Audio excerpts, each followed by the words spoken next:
Hello बच्चों, good morning. बच्चों, आज मैं आप लोग को हिंदी का पाठ 6 सुजान भगत पार्ट 2 पढ़ाने वाली हूँ। आगे का पाठ चलिए हम लोग पढ़ते हैं। आगे के पाठ में बुलाकी ने आपत्ति की, भोला यह तुम्हारा कुन्याय है। फावड़ा कुदाल अब उनसे नहीं हो सकता, लेकिन कुछ न कुछ करते रहते हैं। बैलों को सानी पानी देते हैं, गाय दुहाते हैं और जो कुछ हो सकता है वह सब कुछ करते हैं। भोला की बातें सुनकर बुलाकी, उसकी माँ जो है, उसके बात पर नाराज़गी जताते हुए कहते हैं कि भोला, यह जो तुम कह रहे हो यह अन्याय है।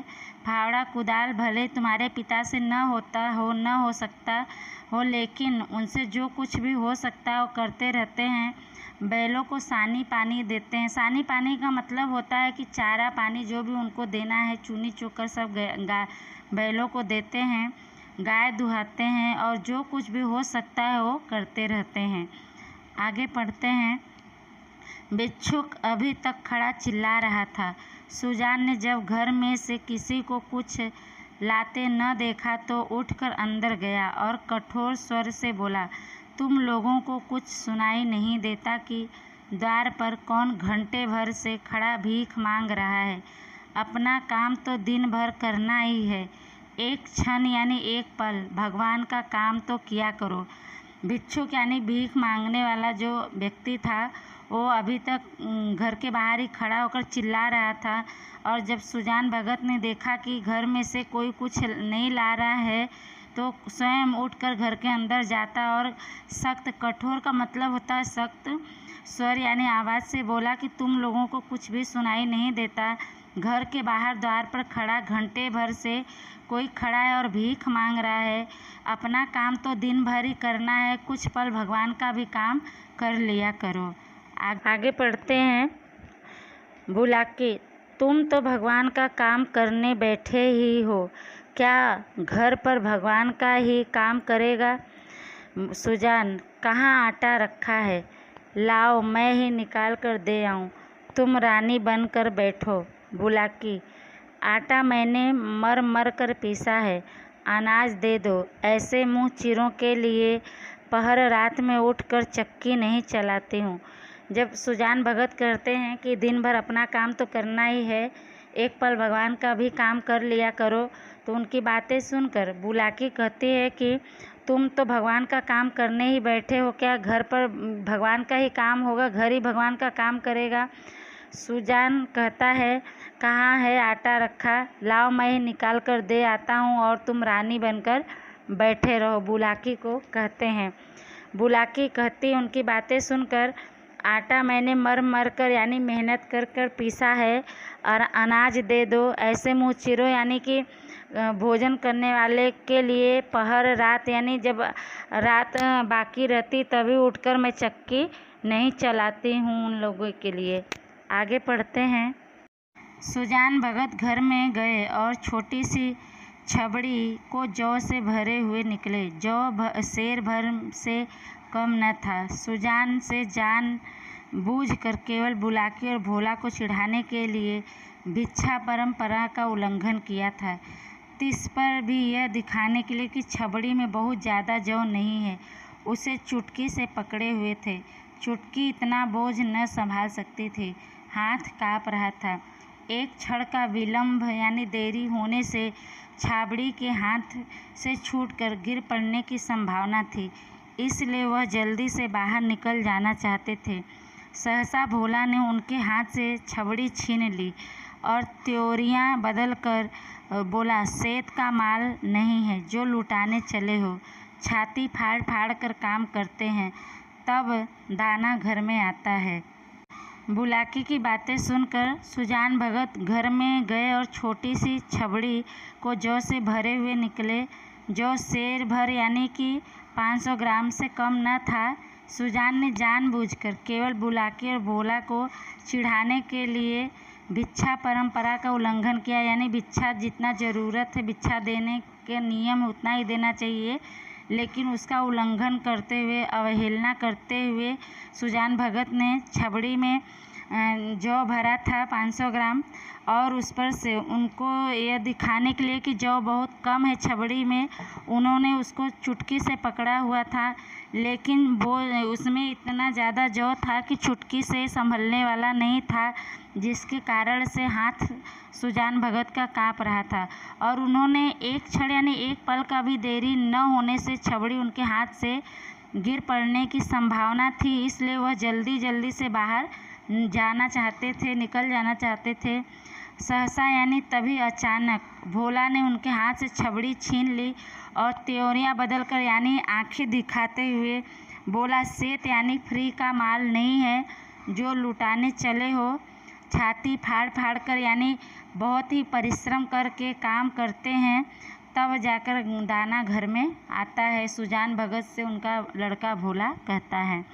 आगे पढ़ते हैं। सुजान ने खिसिया कर कहा, मैं भी तो बैठा नहीं रहता हूँ। भोला की बातें सुनकर सुजान भगत कहते हैं खिसिया कर यानी खींच कर कि मैं भी तो बैठा नहीं रहता हूँ, मैं भी काम करता हूँ। आगे पढ़ते हैं। भोला, भीख भीख की तरह दी जाती है, लुटाई नहीं जाती। हम तो एक बेला खाकर दिन काटते हैं कि पत पानी बना रहे, और तुम्हें लुटाने की सूझती है। तुम्हें क्या मालूम कि घर में क्या हो रहा है। भोला सुजान की बातें सुनकर कहता है कि भीख भीख की तरह दी जाती है, लुटाई नहीं जाती है, और हम एक बेला यानी एक समय खाकर दिन काटते हैं कि पत पानी बना रहे यानी इज्जत बनी रहे, और तुम्हें लुटाने की सूझती है यानी दिखाई देती है। तुम्हें क्या मालूम कि घर में क्या हो रहा है। आगे पढ़ते हैं। सुजान ने इसका कोई जवाब नहीं दिया। बाहर आकर भिखारी से कह दिया, बाबा इस समय जाओ, किसी का हाथ खाली नहीं है, और पेड़ के नीचे बैठकर विचारों में मग्न हो गया। अपने ही घर में उसका यह अनादर यानी तिरस्कार। अभी वह अपाहिज नहीं है, हाथ पांव थके नहीं हैं, घर का कुछ न कुछ काम करता ही रहता है।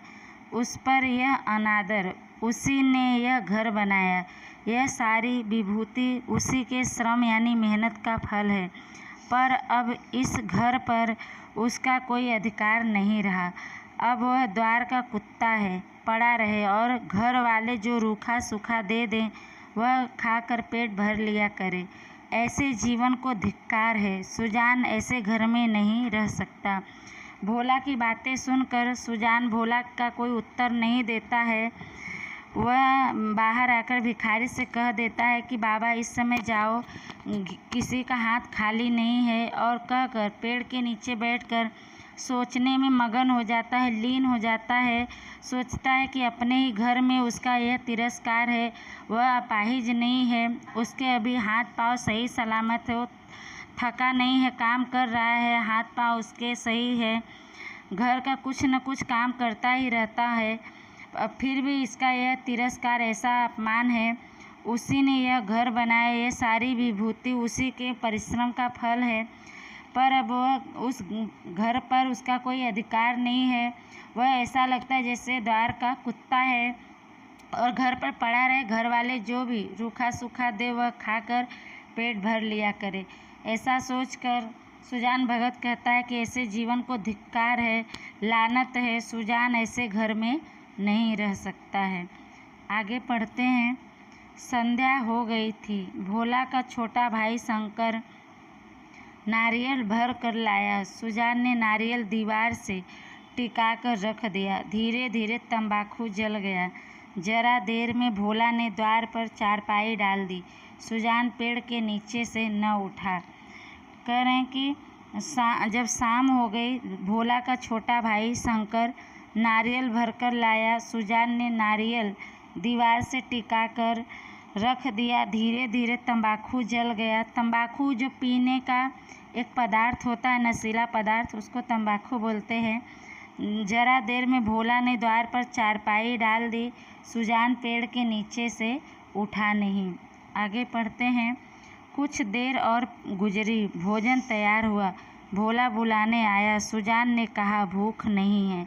कह रहे हैं कि कुछ देर और गुजरी, सुजान भगत पेड़ के नीचे बैठे ही थे। भोजन भी तैयार हो गया। भोला बुलाने गया। सुजान ने कहा खाने के लिए। जब भोला ने कहा तो सुजान ने कहा कि भूख नहीं है।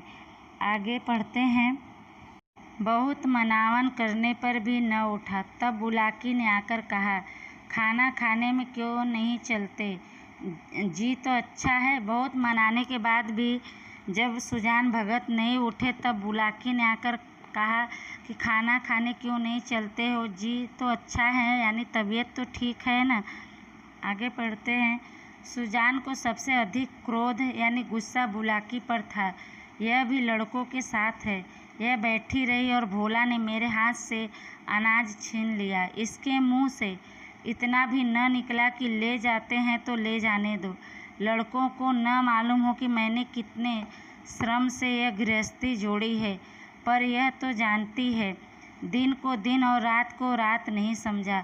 भादों की अंधेरी रातों में मड़ैया लगाए जुआर रखवाली करता था। जेठ बैसाख की दोपहरी में भी दम न लेता था।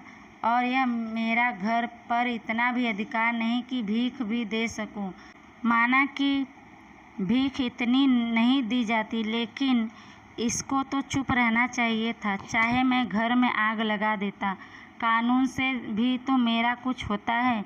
मैं अपना हिस्सा नहीं खाता, दूसरों को खिला देता हूँ। इसमें किसी के बाप का क्या साझा। अब इस वक्त मनाने आई है, नहीं इसे अब बेटे प्यारे हैं। मैं तो निकट्टू, लुटाऊ, घर फूंक और घोंघा हूँ। मेरी इसे क्या परवाह। तब लड़के न थे जब बीमार पड़ी थी और गोद में उठा वैद्य के घर ले गया था। आज उसके बेटे हैं और यह उनकी माँ है। मैं तो बाहर का आदमी हूँ, मेरा घर से मतलब ही क्या। भोला, मैं अब खा पी कर क्या करूँगा? हल जोतने से रहा, फावड़ा चलाने से रहा। मुझे खिलाकर दाने को क्यों खराब करेगी? रख दो, बेटे दूसरी बार खाएंगे। जब सुजान भगत को बुलाकी बुलाने के लिए आई और कहे कि खाने के लिए क्यों नहीं चलते हैं, क्या आपकी तबीयत अच्छी नहीं है? तबीयत तो अच्छी है ना। सुजान को उस समय सबसे अधिक गुस्सा बुलाकी पर ही आया था।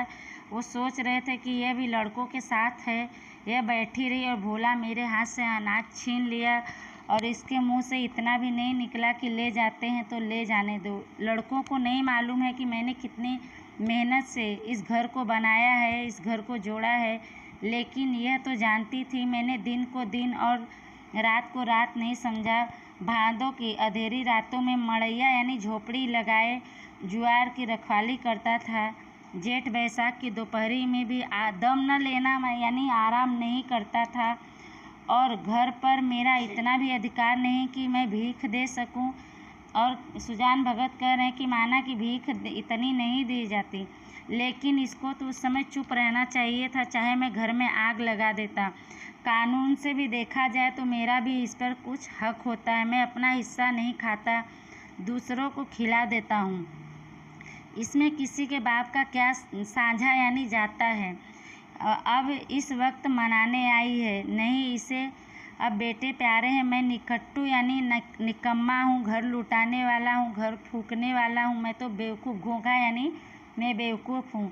मेरी इसे कोई क्या परवाह। तब लड़के नहीं थे जब बीमार पड़ी थी और मैं इसे गोद में उठाकर वैद्य के घर ले गया था, और आज उसके बेटे हैं और उनकी ये माँ है। मैं तो घर का बाहर का आदमी हूँ, मेरा घर से मतलब ही क्या। बोला, मैं अब खा पी कर क्या करूँगा। हल जोतने से रहा, यानी अब हल भी नहीं जोत सकता, फावड़ा भी नहीं चला सकता, तो मुझे खिलाकर दाने को खराब क्यों करोगी। रख दो, दूसरी बार तुम्हारे बेटे खा लेंगे। आगे पढ़ते हैं। बुलाके, तुम तो जरा जरा सी बात पर तिनक जाते हो। सच कहा है, बुढ़ापे में आदमी की बुद्धि मारी जाती है।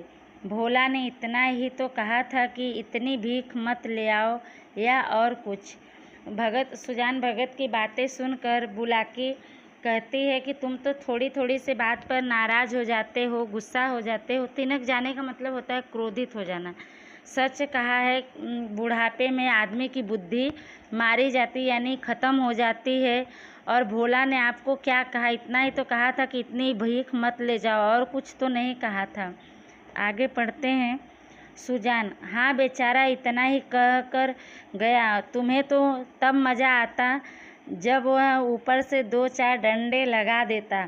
क्यों, यही अभिलाषा हो तो पूरी कर लो। भोला खा चुका होगा, बुला लाओ। बुलाके की बातें सुनकर सुजान कहता है कि हाँ बेचारा इतना ही कह कर गया। तुम्हें तो तब मज़ा आता, आनंद आता, खुशी होती जब वह ऊपर से 2-4 डंडे भी मुझे मार देता। अगर तुम्हारी यह इच्छा है तो पूरी कर लो। भोला खा चुका होगा, उसको बुला लाओ। बुलाकी, हाँ और क्या, यही तो नारी का धर्म है। अपना भाग सराहो कि मुझ जैसी सीधी पा ली। जिस बल चाहते हो बिठाते हो। ऐसी मुँह जारे होती तो तुम्हारे घर में एक दिन निबाह न होता। सुजान भगत की बातें सुनकर बुलाकी कहती है कि हाँ और क्या, यही तो नारी का धर्म है।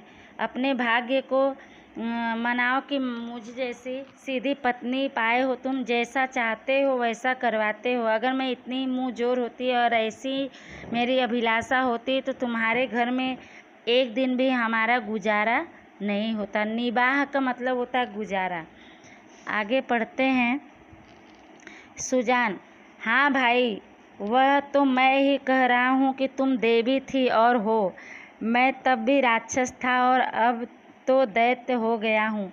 बेटे कमाऊ हैं, उनकी सी न कहोगी तो क्या मेरी सी कहोगी? मुझसे अब क्या लेना देना? बुलाकी की बातें सुनकर सुजान भगत कहते हैं कि हाँ भाई, मैं तो कह ही रहा हूँ कि तुम देवी थी और अभी भी देवी ही हो। मैं पहले भी राक्षस था और अब तो दैत्य बन गया हूँ। तुम्हारे बेटे कमाऊ हैं और उनकी बातें नहीं कहोगी, उनके तरफ से नहीं बोलोगी तो क्या मेरे तरफ से बोलोगी? अब मुझसे तुम्हें क्या लेना देना? आगे पढ़ते हैं। बुलाकी, तुम झगड़ा करने पर तुले हो और मैं झगड़ा बचाती हूँ कि 4 आदमी हंसेंगे। चलकर खाना खा लो सीधे से, नहीं तो मैं भी जाकर सो जाऊँगी। सुजान भगत की बातें सुनकर बुलाकी कहती है कि तुम झगड़ा करने पर तुले हो, यानी उतर आए हो, आमादा हो, और मैं झगड़ा बचाती हूँ कि 4 आदमी सुनेंगे तो हम पर हंसेंगे। चलकर खाना खा लो सीधे से, नहीं तो मैं भी जाकर सो जाऊँगी। सुजान कहते हैं, तुम भूखी क्यों सो रहोगी? तुम्हारे बेटों की कमाई है। हाँ, मैं बाहरी आदमी हूँ। बुलाकी, बेटे तुम्हारे भी तो हैं। बुलाकी की बातें सुनकर सुजान कहते हैं कि तुम भूखी क्यों सोओगी? तुम्हारे बेटों की कमाई है। मैं तो बाहरी आदमी हूँ। तो बुलाकी सुजान की बातें सुनकर कहती है कि तुम्हारे भी तो बेटे हैं। आगे। सुजान, नहीं, मैं ऐसे बेटों से बाज आया, किसी और के बेटे होंगे। मेरे बेटे होते तो क्या मेरी यह दुर्गति होती? बुलाकी, गालियाँ दोगे तो मैं भी कुछ कह बैठूंगी। सुनती थी कि मर्द बड़े समझदार होते हैं, पर तुम सबसे न्यारे हो। आदमी को चाहिए कि जैसा समय देखे वैसा काम करे। अब हमारा और तुम्हारा निबाह इसी में है कि नाम के मालिक बने रहें और वही करे जो लड़कों को अच्छा लगे। बुलाकी की बातें सुनकर सुजान कहते हैं कि नहीं, ऐसे बेटों से मैं बाज आया। मुझे ऐसे बच्चे नहीं चाहिए। ये किसी और के बच्चे होंगे, बेटे होंगे। मेरे बेटे होते तो क्या यही मेरी दुर्गति यानी दुर्दशा होती? बुलाकी कहती है सुजान की बातें सुनकर कि गालियाँ दोगे तो मैं भी कुछ कह बैठूंगी। सुनती थी कि मर्द यानी पुरुष बहुत ही समझदार होते हैं, पर तुम बहुत ही न्यारे हो, यानी सबसे अलग हो। आदमी को चाहिए कि जैसा समय देखे वैसा ही काम करे। अब हमारा और तुम्हारा गुजारा इसी में है कि हम खाली नाम के मालिक बने रहें और वही करें जो लड़कों को अच्छा लगे। आगे पढ़ते हैं। मैं यह बात समझ गई, तुम क्यों नहीं समझ पाते? और बुलाकी कहती कि मैं यह बात समझ गई हूँ, तुम क्यों नहीं समझ पाते हो? जो कमाता है उसी का घर में राज होता है, यही दुनिया का दस्तूर है। मैं बिना लड़कों से पूछे कोई काम नहीं करती। तुम क्यों अपने मन की करते हो? आधी रोटी खाओ, भगवान का भजन करो और पड़े रहो, चलो खाना खा लो। बुलाकी सुजान भगत को समझाती है कि मैं तो समझ गई, जैसा समय देखते वैसा ही काम करना चाहिए। अब हम लोग खाली नाम के मालिक रहें वही ठीक है, और जो कमाता है उसी का घर में राज होता है, वही घर का मालिक होता है। ये पूरी दुनिया के नियम हैं, दस्तूर हैं। मैं बिना लड़कों से पूछे कोई काम नहीं करती हूँ, तुम अपने मन के क्यों करते हो? आधी रोटी खाओ, यानी जो भी मिल रहा है उसको खाना है और भजन करना है भगवान का और पड़े रहना है, यह समझाती है सुजान भगत को और कहती है चलो खाना खा लो। सुजान भगत कहते हैं, अब मैं द्वार का कुत्ता हूँ। बुलाकी, बात जो थी वह मैंने कह दी, अब आप अपने को जो चाहो समझो। सुजान न उठे, बुलाकी हार कर चली गई। बुलाकी की बातें सुनकर सुजान कहते हैं कि अब मैं द्वार का कुत्ता हूँ, यानी मेरी कोई इज्जत नहीं है। बुलाकी कहती है कि जो बात थी मैंने वो कह दी, अब अपने आप को जो भी समझना है और आप समझो, और कहकर चली जाती है। सुजान अपनी जगह से उठते नहीं हैं। आगे पढ़ते हैं। सुजान के सामने अब नई समस्या खड़ी हो गई थी। वह बहुत दिनों से घर का स्वामी था, अब भी ऐसा समझता था। परिस्थिति में कितना उलटफेर हो गया था, इसकी उसे खबर न थी। लड़के उसकी सेवा सम्मान करते हैं, यह बात उसे भ्रम में डाले हुए थी। लड़के उसके सामने चीलम नहीं पीते, खाट पर नहीं बैठते। क्या यह सब उसके गृह स्वामी होने का प्रमाण न था? पर आज उसे ज्ञात हुआ कि यह केवल श्रद्धा थी, उसके स्वामित्व का प्रमाण नहीं। क्या इस श्रद्धा के बदले वह अपना अधिकार छोड़ सकता था? कदापि नहीं। अब तक जिस घर में राज किया, उसी घर में पराधीन बनकर वह नहीं रह सकता। उसको श्रद्धा की चाह नहीं, सेवा की भूख नहीं, उसे अधिकार चाहिए। वह इस घर पर दूसरों का अधिकार नहीं देख सकता, मंदिर का पुजारी बनकर नहीं रह सकता। कह रहे हैं कि सुजान के सामने अब नई समस्या खड़ी हो गई थी। वह बहुत दिनों से घर का मालिक था और अब वह ऐसा ही वह समझता भी था कि अभी भी मैं घर का मालिक ही हूँ, लेकिन परिस्थिति जो थी वह कितनी बदल गई थी उसका इसे खबर नहीं था। लड़के उसकी सेवा सम्मान करते थे, यह बात उसे भ्रम में, गलतफहमी में डाले हुई थी। लड़के उसके सामने चीलम नहीं पीते थे, चारपाई पर नहीं बैठते थे, तो क्या यह उसके गृह स्वामी होने का सबूत न था? पर आज उसे मालूम हुआ कि यह उनकी केवल श्रद्धा थी, उसका स्वामित्व का प्रमाण नहीं कि मैं मालिक हूँ इसलिए ये लोग ऐसा काम करते हैं। तो उसे श्रद्धा के बदले अपना अधिकार छोड़ना चाहिए था? कदापि नहीं। वह नहीं चाहता था जिस घर में वह राज्य किया था, मालिक बनकर रहता था, अब उस घर में दूसरों के आश्रित होकर, दूसरे के ऊपर अधीन होकर वह नहीं रह सकता था। पराधीन का मतलब होता है दूसरों के अधीन रहना। उसको श्रद्धा की चाह नहीं थी, सेवा की भूख नहीं थी, उसे अधिकार चाहिए था। वह इस घर पर दूसरों का अधिकार, हक देखना नहीं चाहता था। वह मंदिर का पुजारी बनकर रहना नहीं चाहता था और मंदिर का पुजारी बनकर नहीं रह सकता था। आगे पढ़ते हैं। न जाने कितनी रात बाकी थी। सुजान ने उठकर गड़ासे से बैलों का चारा काटना शुरू किया। सारा गांव सोता था, पर सुजान करबी यानी चारा काट रहे थे। इतना श्रम उन्होंने अपने जीवन में कभी न किया था। जब से उन्होंने काम करना छोड़ा था, बराबर चारे के लिए हाय हाय पड़ी रहती थी। भोला भी काटता था, शंकर भी काटता था, पर चारा पूरा न पड़ता था। आज वह इन लौंडों यानी लड़कों को दिखा देंगे चारा कैसे काटना चाहिए। उनके सामने कुट्टी का पहाड़ हो गया और टुकड़े कितने महीन और सुडौल थे, मानो सांचे में ढाले गए हो। सुजान भगत घर का मालिक बनकर रहना चाहते थे, पुजारी बनकर नहीं रहना चाहते थे। इसलिए रात बाकी थी, यानी सुबह नहीं हुआ था, तभी सुजान ने उठकर गड़ासा यानी एक चारा बालने का औजार होता है, उससे उन्होंने बैलों का चारा काटना शुरू किया। सारा गांव सोता था पर सुजान करबी यानी चारा काट रहे थे, और इतनी मेहनत उन्होंने अपने जीवन में कभी नहीं किया था। जब से उन्होंने काम छोड़ा था, बराबर यानी लगातार चारे के लिए हाय हाय पड़ी रहती थी, यानी कमी हो जाती थी। भोला भी चारा काटता था, शंकर भी, फिर भी चारा पूरा नहीं होता था बैलों के लिए।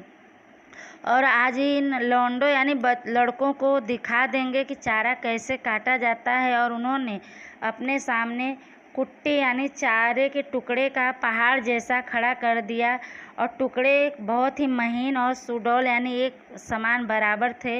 मानो ऐसा लग रहा था जैसे चारे को किसी सांचे में ढाला गया हो। आगे पढ़ते हैं।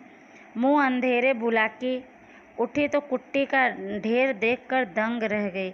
बोली, का भोला आज रात भर कुट्टी ही काट रह गया। कितना कहा कि बेटा जी से जहान है, पर मानता नहीं, रात को सोया ही नहीं। जब करबी यानी चारे का पहाड़ जैसे देखी तो मुँह अंधेरे बुलाकी उठी, और उठते ही कुट्टी का ढेर देखकर वह दंग रह गई, आश्चर्यचकित रह गई। बोले कि क्या भोला आज रात भर कुट्टी काटते रह गए, चारा ही काटते रह गए। कितना कहा कि जान है तो जहान है, यानी तुम सही सलामत रहोगे तो ही सब कुछ है इस संसार में, पर तुम मानते नहीं हो। क्या रात में तुम सोए नहीं? आगे पढ़ते हैं। सुजान भगत ने ताने से कहा, वह सोता ही कब है, जब देखता हूँ तब काम ही करता रहता है। ऐसा कमाऊ संसार में और कौन होगा। बुलाकी की बातें सुनकर सुजान भगत बुलाकी को ताने मारते हुए कहते हैं कि वह सोता ही कब है, जब देखता हूँ तब काम ही काम करता रहता है। ऐसा कमाओ यानी मेहनती संसार में कोई दूसरा और कौन है भला। इतने में भोला आंखें मलता हुआ बाहर निकला। उसे भी यह ढेर देखकर आश्चर्य हुआ। माँ से बोला, क्या शंकर आज बड़ी रात को उठा था अम्मा? बुलाकी, वह तो पड़ा सो रहा है, मैंने समझा तुमने काटी होगी। सुजान बातें कह ही रहा था कि उतने में भोला अपनी आंखें मलता हुआ बाहर निकला, और उसने भी चारे की ढेर को बहुत आश्चर्य से देखा, और माँ से कहा कि क्या शंकर आज बड़ी रात को ही उठा था क्या अम्मा? बुलाकी बोली, नहीं, वह तो सो रहा है, अभी सोया पड़ा है, मैं समझी कि तुमने चारा काटा होगा। आगे भोला, मैं तो सवेरे ही उठ ही नहीं पाता, दिन भर चाहे कितना काम कर लूँ, रात को मुझसे नहीं उठा जाता। बुलाकी, तो क्या तुम्हारे दादा ने काटी है? भोला, हाँ, मालूम होता है रात भर सोए नहीं, मुझसे क्या बड़ी भूल हुई। वह तो हल लेकर जा रहे हैं, जान देने पर उतारू हो गए हैं क्या? बुलाकी की बातें सुनकर भोला कहते हैं कि मैं तो सवेरे सवेरे उठ ही नहीं पाता, दिन भर चाहे जितना काम कर लूँ, रात को मुझसे उठा नहीं जाता है। तब बुलाकी कहती है कि क्या तुम्हारे दादा ने फिर चारा काटा है? भोला कहता, हाँ, मालूम होता है रात भर सोए नहीं हैं, पता नहीं मुझसे कौन सी बहुत बड़ी भूल हो गई। वह देखिए हल लेकर जा रहे हैं और जान देने पर आमादा हो गए हैं क्या। आज के लिए बस इतना ही। बच्चों, पाठ बहुत बड़ा है, तो आगे का भाग मैं आगे की वीडियो में पार्ट 3 में पढ़ाऊँगी। जो भी आपको पढ़ाया गया है उसको ध्यान से सुनिएगा। लेसन जो भी आपका बाकी होगा उसको आप लोग कर लीजिएगा। तब तक के लिए धन्यवाद।